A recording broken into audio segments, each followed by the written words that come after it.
बैलगाडा शर्यत आपल्यासाठी अभिमान, पण त्यांच्यासाठी मात्र परीक्षा.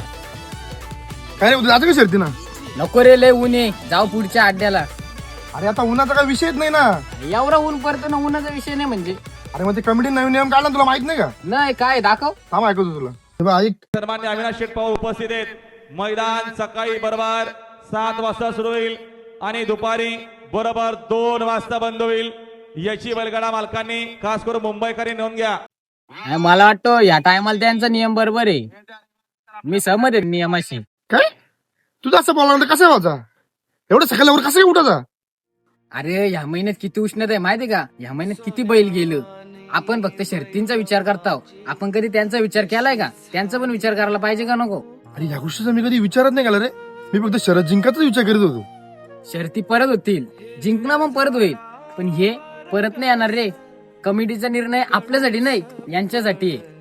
सर्व बैलगाडा मालकांना एक नम्रतेची विनंती आहे.